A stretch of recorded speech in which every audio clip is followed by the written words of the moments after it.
Welcome to the Deep Dive. We look at those moments, often found online, where things go spectacularly wrong in human relationships. Yeah. And today, we have a real gem. Oh, yeah. This one comes straight from Reddit's best of Redditor updates. It's got everything. It really does. Think. Surprise tattoo of a dead relative's face. A realistic one. Yeah, not just any tattoo. We're talking a full-on portrait. It's a masterclass in monumentally misjudged gestures. Absolutely. So our mission today, figure out how this tribute instantly blew up a 5-year engagement. There's a dead brother, a cartoon dog, even some hot Italian food involved. It's quite the mix. We're basically dissecting a relationship explosion sparked by ink. Strap in, folks. This gets wild. Okay, so let's introduce the main players. First, there's the original poster, the OOP. He's 29, and the key thing here is that he's like 3 years into some really heavy grief. Right. His older brother, who was 30, died in a motorcycle accident. And they weren't just brothers, the sources. They were like best friends since day one. This is deep loss we're talking about. Foundational loss, exactly. Then there's the fiancée, Bella. She's 28. And crucially, she only met the brother maybe, a few times? Yeah, barely knew him. But she saw how close OOP was to his brother, apparently admired their bond because she didn't have that herself, and decided she needed to do something big. And big doesn't quite cover it. She goes off, gets this tattoo, and it's described as pretty fucking big. A realistic grayscale portrait of the dead brother's face on her upper arm. Whoa. Okay, just the face alone is a lot. But there was more, wasn't there? Oh, yeah. It had his nickname, the birth and death dates, and for reasons I cannot fathom, a little Snoopy icon right next to the portrait. Snoopy, like Charlie Brown's dog Snoopy, alongside a memorial portrait. That's what it says. A little Snoopy. I mean, It just shows how completely off the mark this whole thing was, right from the concept stage. Totally. So, okay, OOP sees this massive, realistic face of his dead best friend, plus Snoopy, on his fiancée's arm. How did he react? I mean, initially. He was stunned, just floored. Then, pretty quickly, that turned into feeling really uncomfortable. He literally says it was unsettling to see his face on my fiancé's body, precisely because they barely knew each other. Makes perfect sense. It's not a tribute at that point. It's weirdly intimate in a way that doesn't fit the relationship she had with the brother. Exactly. It feels like an overstep, a massive one. Yeah. And how did Bella react when he, expressed this discomfort? Not well. She immediately got defensive, accused him of being weird about a nice gesture, flipped it right back on him. Classic deflection. Instead of, oh my God, I messed up, it's, you're the weird one for not liking my boundary stomp. Precisely. That's red flag number 1 right there. Yeah. A healthy response involves apology and understanding, not blame. And practically speaking, this thing is just there. She starts wearing long sleeves, sure, but... But at night, yeah, bedtime. He says he sees the brother's perfectly black and gray eyes staring at me. It made him actually dread intimacy. Oh, God. That's rough. It's like this permanent, unwanted guest in their most private moments. Totally. And it's not like OOP is anti-tattoo. Yep. He mentions he has them too. He even got a memorial tattoo for his dog recently. But what was it? A paw print. Simple, symbolic. Not a giant photorealistic portrait of the dog's face covering his bicep. Right. There's a universe of difference between a paw print and a detailed human face. Yes. Especially when it's someone else's grief you're dealing with. Exactly. Paw print is a tribute. Realistic face of someone you barely knew. Yep. That feels more like appropriation. Okay, so the next day, OOP tries to talk to her again, right? Tries to gently explain why it's making him uncomfortable. Yeah, he tells her it wasn't really the leap she needed to take to support him. He's trying to be kind, but firm, like this isn't helping. And what was her explanation for why she did it? Because I'm still stuck on the Snoopy. Okay, get this. Her rationale was, she thought it would symbolize the extent she would go to love me and support me. And she wanted him to feel like he had both people I loved so much in the same place, meaning her arm. His brother and her together on her arm. Wow. Okay. That's a take. And they're not asking first part.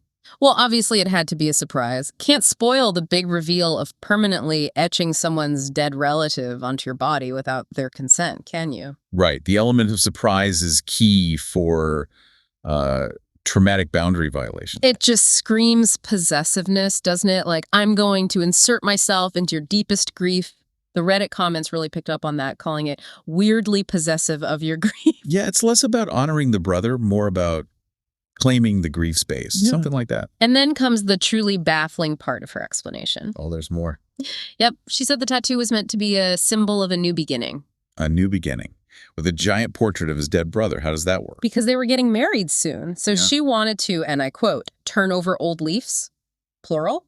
Leaves. Leaves. Okay. So let's recap. To symbolize a fresh start and turning over new leaves, she permanently tattooed a memorial to his past trauma onto her body. Makes perfect sense, right? It's like saying, to celebrate our future, I'm going to constantly remind you of your most painful loss via my bicep. The logic is pretzel-like. So where did the conversation end up? OP was firm. He basically said, look, you need to cover it up permanently or get it lasered off. Those are the options. And suddenly the grand gesture wasn't so appealing. Suddenly it was all about the logistics. She complained to cover up would be hard, laser removal would be painful. She actually asked if she could just, keep hiding it with clothes or foundation. So she wanted the credit for the thought, but none of the responsibility for the actual very large, very permanent, very upsetting outcome. Pretty much. The performance mattered more than his actual feelings or comfort. Big red flag number 2. Okay, so OP sees these red flags, the deflection, the weird possessiveness, the refusal to actually fix the problem she created. Yeah, he realizes this isn't just about a bad tattoo. There's a deeper issue. So he decides, okay, this engagement is done. He needs to end it. And he plans to do it after dinner. After dinner. And dinner that night happened to be spaghetti bolognese. Spag bowl. Oh boy.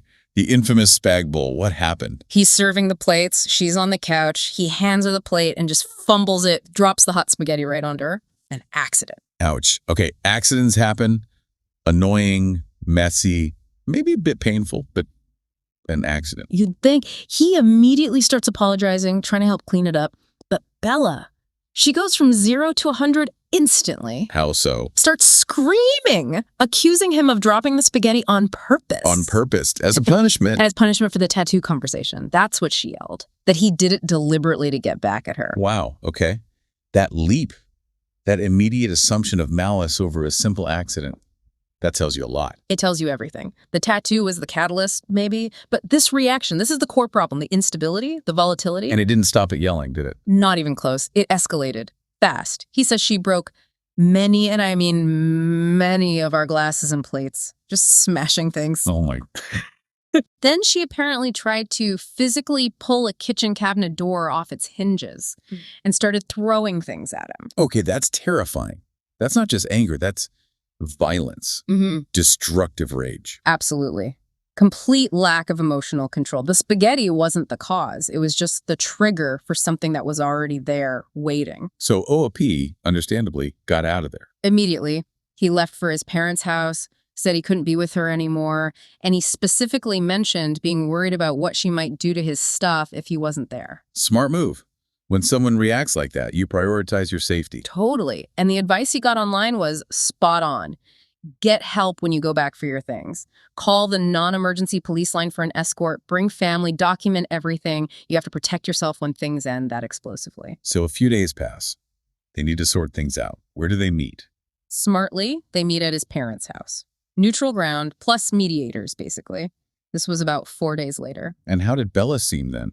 She apologized for the meltdown, the smashing, the yelling. She blamed it all on the tattoo, calling it that stupid thing she did. Said she was ashamed of it now. But OP held his ground. Yep. He had clarity now. He told her, look, the reason I'm ending this isn't just the tattoo itself anymore. It's your reaction. It's the explanation you gave, the volatility, the violence over the spaghetti. That's what scared him. So he officially ended the engagement. He did. And to her credit, in that moment, she seemed to accept it. Agreed to move out the house, was in his name anyway, and said she'd get professional help. Okay, so an upsetting but relatively clean break, maybe. But wait. There's always one more twist in these stories, isn't there? Apparently. What happened? During this same long final conversation, Bella drops another piece of information. A big one. From their past. Which was? She revealed that years earlier, back when they were much younger and dating on and off, she'd actually had 2 pregnancies she never told him about and had gotten abortions both times. Whoa. Okay. Yeah. That's heavy. And she tells him this now, during the breakup conversation. Right then. His reaction, according to the post, was less about judgment of the choice itself and more hurt that she never told him. Not even necessarily for input, but just so he could have supported her, or so they could have been more careful together to prevent it. Yeah, keeping something that significant secret for years and then revealing it right as the relationship is ending. The timing feels strategic. That was exactly the vibe online. People were highly skeptical. Was it a genuine, albeit poorly timed confession?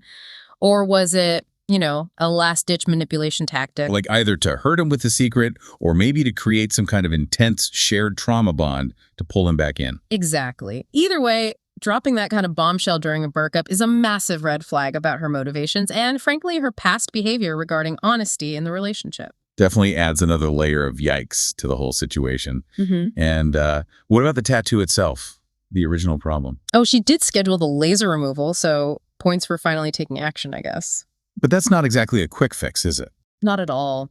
As commenters pointed out, first she has to wait months for the tattoo to even fully heal before starting removal. And then laser removal is painful, it's expensive, and it takes multiple sessions, sometimes stretching over years, to fully fade something that large and dark.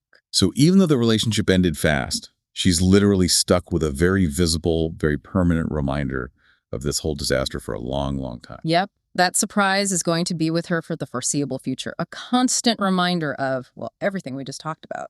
Hashtag, tag, outro.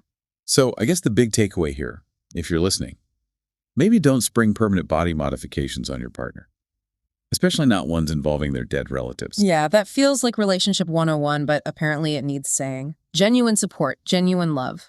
It doesn't usually involve shocking someone with something irreversible that deeply relates to their personal trauma. Right. Like top first. Always. If it's permanent, if it's emotionally huge, if it involves someone else's grief, just have a conversation. Offer support, offer comfort, offer to listen. Maybe, make dinner, although maybe avoid spaghetti bolognese for a while. Good call. Or if you absolutely must get something permanent as a memorial gesture for them, maybe a nice painting they can hang up.